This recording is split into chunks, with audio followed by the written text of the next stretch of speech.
ভালোবাসার থেকেও অনেক অনেক গুরুত্বপূর্ণ। কাটমানি, ঘুষ নিয়ে যাবে, সন্দেশখালি থেকে পার্ক স্ট্রিট।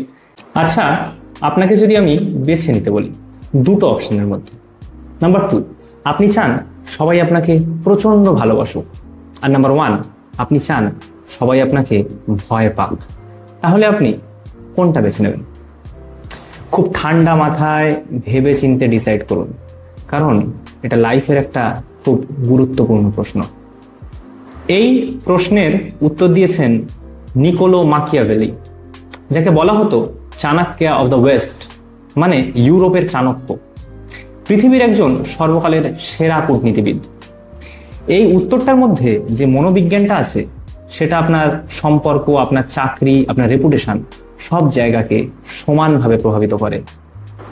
এইবার একটু পার্সোনাল জায়গায় আসি। মাকিয়াভেলি বলছেন, যারা আপনাকে ভালোবাসে তারা সবসময় আপনার ভালো সময়ে আপনাকে ভালোবাসে। যখন আপনার কাছে অঢেল পয়সা, নাম যশ, প্রতিপত্তি, প্রভাব, যখন আপনাকে ভালোবাসাটা খুব সহজ, আর তখন আপনি এদের যা বলবেন এরা আপনার জন্য তাই করবে। আপনি কাউকে ধরে নিয়ে আসতে বললে এরা তাকে বেঁধে নিয়ে আসবে, এমনকি আপনার জন্য এরা নিজের জীবন পর্যন্ত বাজি রেখে দেবে। কিন্তু যখন আপনার বিপদ আসবে বা আপনাকে ভালোবাসার পরিবর্তে কাউকে বিপদের সম্মুখীন হতে হবে, তখন এদের টিকিটিও আর খুঁজে পাওয়া যাবে না, এরা হাওয়ায় জাস্ট উধাও হয়ে যাবে। তোমরা যারা এই ভিডিওটা দেখছো, আমার বিশ্বাস তারা জীবনে কখনো না কখনো খারাপ সময়ের সম্মুখীন হয়েছো। আচ্ছা, একটু ভেবে বলো তো, যখন তুমি খারাপ সময়ের মধ্যে দিয়ে যাচ্ছিলে তখন কতজন তোমার পিঠ চাপড়ে বলেছে, আচ্ছা ভাই ঠিক আছে, আমি আছি, ভরসা রাখ। আরে তোমার ফোন ধরাই বন্ধ করে দেবে, সামনাসামনি দেখা হলেও না চেনার ভান করে পাশ দিয়ে চলে যাবে। দেখো, আমার বিশ্বাস মানুষজন সবচেয়ে বেশি মানুষ চিনতে শেখে যখন সে খারাপ সময়ের মধ্যে দিয়ে যায়। আর এখন সব থেকে বড় উদাহরণ হচ্ছে আমাদের প্রাক্তন মুখ্যমন্ত্রী মমতা ব্যানার্জি আর তার দল তৃণমূল কংগ্রেস। 4 তারিখের আগে পর্যন্ত যেসব মানুষগুলো মমতা ব্যানার্জি বলতে অজ্ঞান, যেসব মানুষগুলো রেগুলার ফোনে স্ট্যাটাস দিত, যুবরাজ Abhishek Banerjee in our hertz, চোখে চোখ রেখে কথা হবে, সেই সব মানুষগুলো ইলেকশনে হারের পর 24 ঘন্টাও যেতে দেয়নি মমতা ব্যানার্জির বিরুদ্ধে, অভিষেক ব্যানার্জির বিরুদ্ধে এবং তৃণমূল পার্টির বিরুদ্ধে কুৎসা করতে শুরু করে দিয়েছে। দেখো, ভালোবাসার উপরে কিন্তু আমরা খুব বেশি নির্ভর করতে পারছি না। তাহলে কি উত্তরটা ভয়? আমরা চাইবো অন্যরা আমাদের থেকে ভয় পাক? চলো দেখা যাক। এই কথাটা আপনারা প্রচুর শুনেছেন যে বর এমনিতে খুব ভালোবাসে, গিফট দেয়, ডেট প্ল্যান করে, কিন্তু রেগে গেলে মারধর করে, গালিগালাজ করে। বা বউ, সেও খুব ভালোবাসে, যত্ন করে, কিন্তু প্রচন্ড অ্যাবিউজিভ, প্রচন্ড টক্সিক। এর মানে কি আপনি বলবেন ভালোবাসার অভাব? আপনি যদি এটা ভাবেন, আপনি কিন্তু ভুল ভাবছেন। উত্তরটা কিন্তু তা না। ভালোবাসার এখানে কোনো অভাব নেই। আছে অভাব যে জিনিসটার, সেটা কিন্তু ভালোবাসার থেকেও অনেক অনেক গুরুত্বপূর্ণ। যেটা বলা হয় সেটা হলো, যে কোনো সম্পর্কেই যদি প্রপার বাউন্ডারি মেনটেন করা হয়, তাহলে সেই সম্পর্ক কিন্তু দীর্ঘস্থায়ী হয়, অনেক স্টেবল হয়, অনেক হেলদি হয়। অ্যারেঞ্জ ম্যারেজের ক্ষেত্রে, যেখানে ইনিশিয়ালি কোনো ভালোবাসা থাকে না, সেখানেও যদি প্রপার বাউন্ডারি মেনটেন হয়, তাহলে কিন্তু সেই সম্পর্ক দীর্ঘস্থায়ী হয় এবং সময়ের সাথে সাথে প্রেম, বন্ধুত্ব, ভালোবাসা সবই গ্রো করে। ইনফ্যাক্ট যদি নাও গ্রো করে, তাও উভয় পক্ষ একে অপরকে নিয়ে চলতে খুব একটা সমস্যা হয় না, যদি প্রপার বাউন্ডারিগুলো ঠিকঠাক করে মেনটেন হয়। এইবার আমার প্রশ্ন আপনার কাছে, আচ্ছা একটু ভেবে বলুন তো, একটা মানুষ বাউন্ডারিগুলোকে মানবে কিসের জন্য? উত্তরটা হলো ভয়। সে যদি ভয় পায় যে বাউন্ডারি ক্রস করলে তার পরিণতিটা খারাপ হবে, তখনই কিন্তু সেই বাউন্ডারিগুলোকে সম্মান করবে আর মেনে চলবে। এখানে আমার মনে হয় একটা বিষয় খুব পরিষ্কার করে দেওয়া দরকার, সেটা হলো এখানে কিন্তু কাউকেই অ্যাবিউজিভ বা ইন্টিমিডেটিং হতে বলা হচ্ছে না, যাতে সবাই তাদের ভয়ে তথস্থ হয়ে থাকে। এখানে যে ভয়ের কথা বলা হচ্ছে সেটা হলো ফিয়ার অফ কনসিকুয়েন্স। পরিণামের ভয়। আপনি নিজে আগ বাড়িয়ে কাউকে অসম্মান করবেন না বা কাউকে ফিজিক্যালি অ্যাসল্ট করবেন না, এটা যেমন সত্যি, তেমনি কেউ যদি আপনার সাথে দুর্ব্যবহার করে তাকে বুঝিয়ে দেওয়াটা খুবই প্রয়োজন যে তার পরিণাম খুব খারাপ হবে। আপনি সেটা কোনো অবস্থাতেই মেনে নেবেন না।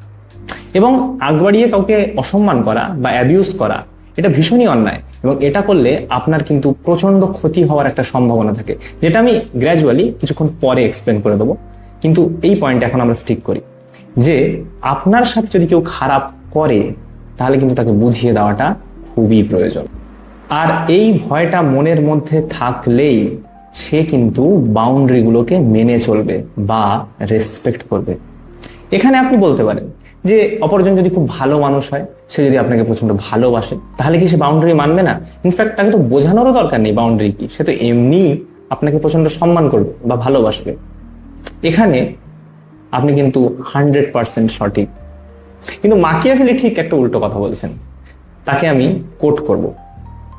তিনি বলছেন that since men love at their convenience and fear at the convenience of the prince, a wise prince should found himself on what is his, not on what is someone else's. মানে এটা কি দাঁড়ালো? মানে এটা এটাই যে আপনাকে যে ভালোবাসে সে তো নিজের ইচ্ছায় আপনাকে ভালোবাসে। আপনাকে আজকে ভালোবাসছে, কালকে ভালোবাসতে নাও পারে, কালকে ভালোবাসা কমেও যেতে পারে। আর ভালোবাসার উপরে ভিত্তি করে যে বাউন্ডারিগুলো আপনি তৈরি করেছেন, যখন ভালোবাসা কমে যাবে তখন স্বাভাবিকভাবেই সেই বাউন্ডারিগুলো নড়বড়ে হয়ে যাবে বা হওয়ার সম্ভাবনা থেকেই যায়। কিন্তু আপনি যদি তাকে বুঝিয়ে দিতে পারতেন যে আপনার কোন জায়গাগুলো হাত দিলে আপনি কোনো অবস্থাতেই মেনে নেবেন না, আপনার সাথে কি কি অন্যায় করলে আপনি তাকে ছেড়ে কথা বলবেন না, তাহলে ভালোবাসা কমে গেলেও সে কিন্তু সেই জায়গাগুলোকে ক্রস করার কখনোই সাহস দেখাতো না। অন্যেরা আপনার সাথে কি ব্যবহার করবে সেটা কিন্তু নির্ভর করছে আপনি তার মাথায় নিজের কি ইমেজ প্রতিষ্ঠা করতে সক্ষম হয়েছেন। বিষয়টা কিন্তু সম্পূর্ণটাই আপনার হাতে নির্ভরশীল। আপনি অকারণে কাউকে অ্যাবিউজ করবেন না বা বুলি করবেন না, করলে আপনার প্রচন্ড ক্ষতি হবে। এই কথাটা আমি আগে বলছিলাম, এই বিষয়টা এবারে ঢুকবো। এবং এটাকে এক্সপ্লেন করেছে মাকিয়াভেলি নিজেই। ভয় আর ঘৃণা কিন্তু এক জিনিস না। আপনাকে একাধারে একটা মানুষ ভয় পেতে পারে এবং সাথে সাথে শ্রদ্ধাও করতে পারে, এটা কিন্তু সম্ভব। তিনি আবারও বলছেন যে অন্যদের মনে ভয়টা এমন ভাবেই তৈরি করো যে যদি সে আপনাকে ভালো নাও বাসতে পারে, তার মনে যেন কখনো ঘৃণা জন্ম না নেয়। আপনি যদি ছোটবেলায় যেসব শিক্ষকের কাছে পড়েছেন বা আপনার বাড়ির গুরুজনদের কথা মনে করেন, তাহলে কিন্তু ব্যাপারটা ভীষণ রকম কোরিলেট করতে পারবেন।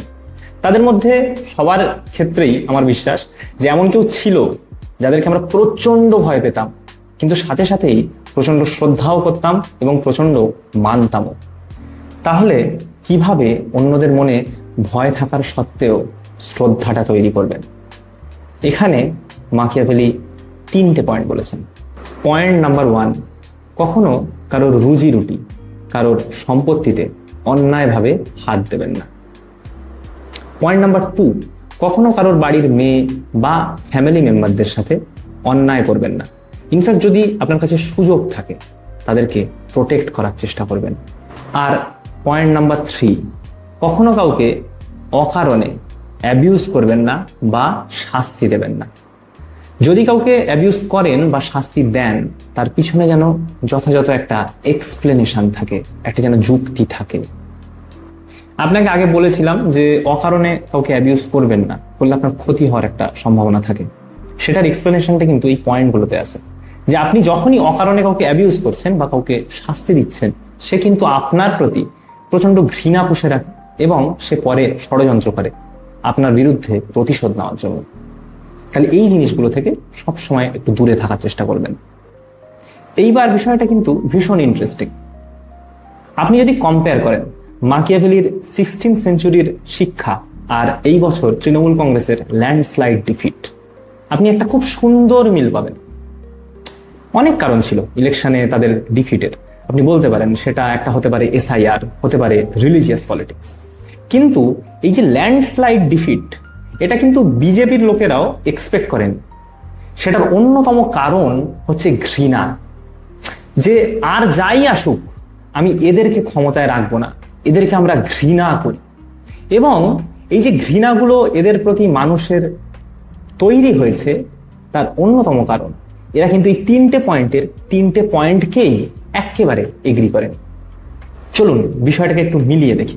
প্রথম পয়েন্টে কি বলছেন? প্রথম পয়েন্ট উনি বলছেন অকারণে কারোর সম্পত্তির প্রতি বা কারোর রুজি রুটির প্রতি আঘাত না আনা।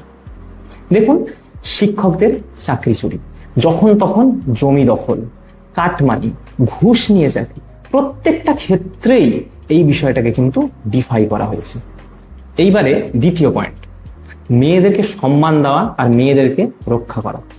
এর তো কোনো শেষই নেই, মানে সন্দেশখালী থেকে পার্ক স্ট্রিট এবং লেটেস্ট যে ঘটনাটা আরজি কর, এটা সারা পৃথিবীকে নাড়িয়ে দিয়েছে। আর তৃতীয় পয়েন্ট, যে অকারণে কাউকে শাস্তি না দেওয়া।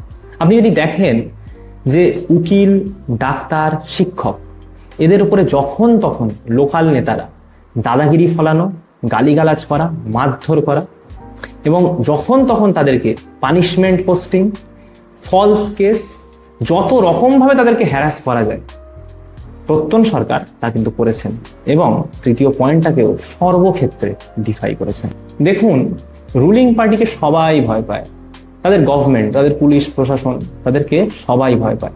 কিন্তু তাদের প্রতি এই ঘৃণাটা কোনোদিন তৈরি হতো না যদি তারা এই তিনটি জায়গায় অ্যাটলিস্ট মেনটেন করে চলতে পারত। আর কি অদ্ভুত যে 1600 শতাব্দীর একটা মানুষের শিক্ষা আজকেও যে কতটা এফেক্টিভ, এটা দেখলে কিন্তু তার প্রমাণ পাওয়া যায়। তাহলে বর্তমানে যারা রুলিং এবং ভবিষ্যতেও যারা আসবেন, আর আমাদের নিজেদেরকেও এই বিষয়গুলো কিন্তু প্রচন্ডভাবে মাথায় রেখে চলা উচিত। মাকিয়াভেলি সবাইকেই স্পষ্টবাদী হতে বলেছেন। তিনি বলছেন আপনার স্পষ্ট করে বুঝিয়ে দেওয়া উচিত যে আপনি কি টলারেট করবেন, কি টলারেট করবেন না। আপনার স্পষ্ট করে বুঝিয়ে দেওয়া উচিত আপনার স্ট্যান্ডার্ডগুলো কি, স্পষ্ট করে বুঝিয়ে দেওয়া উচিত আপনি কিসে বিশ্বাস করেন, কিসের জন্য আপনি স্ট্যান্ড নেন। এগুলো যদি আপনি বুঝিয়ে দিতে পারেন, তাহলে আপনার সোশ্যাল লাইফ, আপনার প্রফেশনাল লাইফ সবকিছুকেই খুব সুন্দর করে আপনি মেনটেন করতে পারবেন। দেখুন, এইবারে তাহলে প্রথম প্রশ্নের উত্তর, প্রথমে যেটা আমি জিজ্ঞেস করেছিলাম যে ভয় না ভালোবাসা, কোনটাকে আমরা চুজ করব।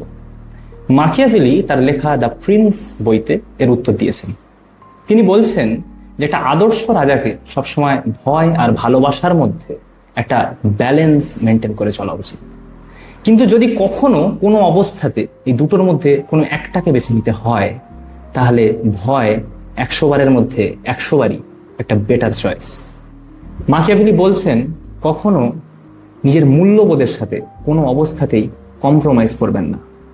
তিনি বলছেন যে মানুষ কাউকে না বলতে পারে না, সেই দিনের শেষে সব থেকে বেশি ইউজড হয়। যে মানুষ সবাইকে খুশি করার চেষ্টা করে সম্পর্ক বজায় রাখার জন্য, তাকেই কিন্তু দিনের শেষে কেউ বিশ্বাস করে না। দেখুন, আপনার সম্মান, আপনার ক্যারেক্টার, আপনার স্ট্যান্ডার্ড, এগুলো কিন্তু সবকিছু আপনার নিজের। এগুলো আপনার থেকে কেউ কেড়ে নিতে পারবে না যদি না আপনি নিজে সেগুলোকে বিলিয়ে না দেন। মাকিয়াভেলির দ্য প্রিন্স খুব স্পষ্ট উদ্দেশ্য নিয়ে লেখা। উদ্দেশ্যটা হলো মানুষ যেন কোনো অবস্থাতেই তার জাজমেন্টকে হারিয়ে না ফেলে, ইমোশন যেন কখনো তার জাজমেন্টের পথে বাধা না হয়ে দাঁড়ায়। আর তৃতীয়, সে যেন বাস্তবটাকে সবসময় বাস্তবের মতো দেখে, সেটাকে যেন কখনো কল্পনা দিয়ে ডিল না করে। আর তার শিক্ষা যদি আমরা নিজেদের জীবনে নিতে পারি, তাহলে যেমন আমরা একাধারে নিজেদের আত্মমর্যাদা, আত্মসম্মানকে রক্ষা করতে পারব, তেমনি অন্যদিকে আমাদের পারিবারিক সম্পর্ক, আমাদের ব্যক্তিগত সম্পর্ক, আমাদের সামাজিক সম্পর্কগুলোকেও খুব সুন্দর করে আমরা ব্যালেন্স করতে পারবো বলে আমি মনে করি। এই পুরো উপস্থাপনাটা যদি আপনার ভালো লেগে থাকে, তাহলে অবশ্যই লাইক করবেন আর সাবস্ক্রাইব করবেন। আর যদি আপনার কোনো প্রশ্ন থেকে থাকে, আপনি সেগুলো একেবারেই কমেন্টে আমাকে জিজ্ঞেস করতে পারেন। Thank you so much.